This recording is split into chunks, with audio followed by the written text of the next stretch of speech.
नमस्कार, मैं G D Pandey आज आपसे स्वदेशी पर चर्चा करने जा रहा हूँ। आपने सही सुना, मैं स्वदेशी पर ही चर्चा करने जा रहा हूँ। स्वदेशी सुनते ही कुछ दोस्त तुरंत ही कमेंट करना शुरू कर देंगे। जिस फ़ोन से फ़ोन कर रहे हो वह विदेशी है, इसे तुरंत फेंक दो। कुछ दोस्त कहेंगे जिस सोशल मीडिया से शेयर कर रहे हो उसे बंद कर दो, वह भी विदेशी है।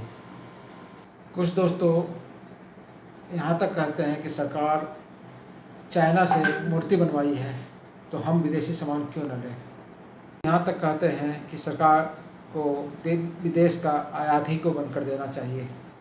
कुछ लोग तो दुकानदारों पर ही आरोप लगा देते हैं कि वो बेचे ही नहीं तो हम खरीदेंगे नहीं। मैं यहाँ स्पष्ट कर देना चाहता हूँ कि स्वदेशी अभियान 1942 के स्वदेशी आंदोलन की तरह बिल्कुल ही नहीं है। आइए पहले हम जानते हैं कि स्वदेशी है क्या और उससे फ़ायदा क्या है।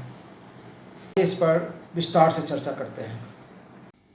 दोस्तों, स्वदेशी का आज के समय में अर्थ है कि ऐसा सामान जो अपने ही देश में अपने ही लोगों द्वारा बनाया गया है, या फिर ऐसा सामान जो भारत में बना हो और जिसको बनाने में यहाँ के लोगों को रोज़गार मिला हो और यहाँ की मटेरियल लगी हो।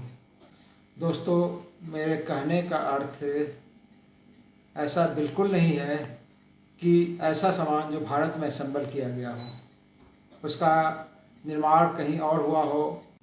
दोस्तों, स्वदेशी का सबसे बड़ा फ़ायदा है देश के करोड़ों बेरोज़गारों को रोज़गार मिलेगा और देश की बेरोज़गारी दूर होगी। दूसरा सबसे बड़ा फ़ायदा है कि देश का ही रॉ मटेरियल इन उत्पादों में लगेगा, जिससे रॉ मटेरियल के उत्पादकर्ताओं को अच्छा लाभ होगा। इससे सबसे बड़ा फ़ायदा है कि देश का पैसा देश में ही रहेगा, जो देश के विकास में लगेगा, जिसका सीधा लाभ हम लोगों को होगा। कुछ लोगों का धारणा है कि सरकार को विदेशी सामान के आयात पर ही रोक लगा देना चाहिए। ना देश में विदेशी सामान आएगा ना कोई खरीदेगा। परंतु हमें जानना चाहिए कि सरकार विदेशी सामान के आयात पर रोक नहीं लगा सकती है। इसके पीछे सबसे बड़ा कारण है अपनी विदेश की व्यापार नीति और देश की कूटनीति, जिसके कारण से सरकार को विदेशी सामानों पर रोक लगाना संभव नहीं है। इसके बावजूद सरकार देश को आत्मनिर्भर बनाने के लिए आत्मनिर्भर अभियान चालू किया है। परंतु दोस्तों, हम तो स्वतंत्र हैं। हमें न तो विदेश नीति से मतलब है, न कूटनीति से मतलब है, न राजनीति से मतलब है। हमें तो केवल देश से मतलब है और हम इसके लिए देश के हित में लोक नीति बना सकते हैं। दोस्तों, अब हम लोग कुछ दोस्तों द्वारा उठाए गए प्रश्न पर चर्चा करते हैं। लोगों का कहना है, क्या मेरे पास जो विदेशी सामान या उपकरण रखे हुए हैं उसे क्या मैं फेंक दूं? इन दोस्तों से मेरा कहना है, बिल्कुल नहीं। स्वदेशी अभियान 1942 के स्वदेशी आंदोलन की तरह नहीं है, जिसमें हमें विदेशी सामान को जलाना है या फेंकना है। परंतु जब हम कोई नया सामान लेने जाएं तो उसे विदेशी की जगह स्वदेशी ही सामान लें।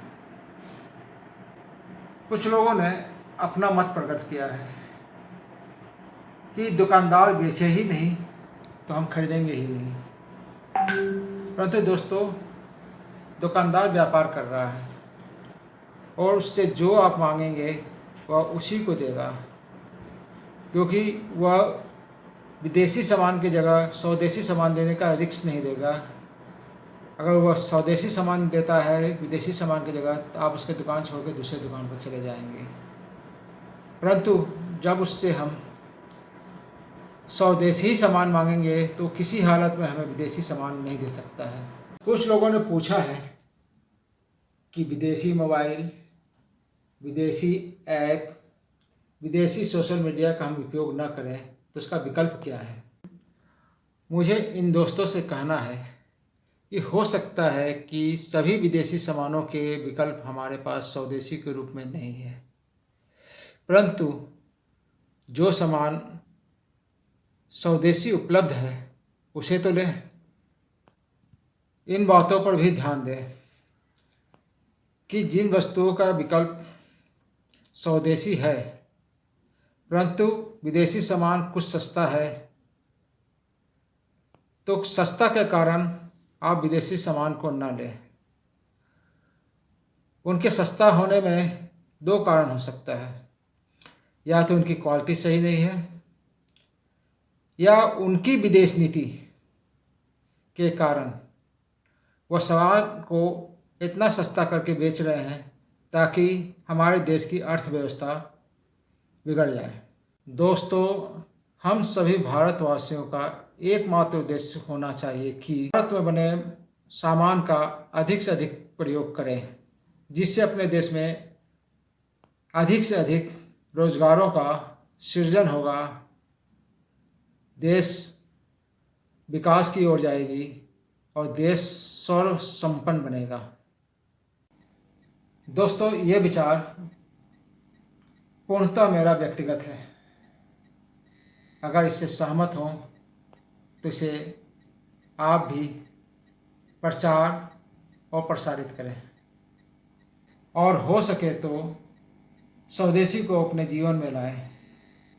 धन्यवाद।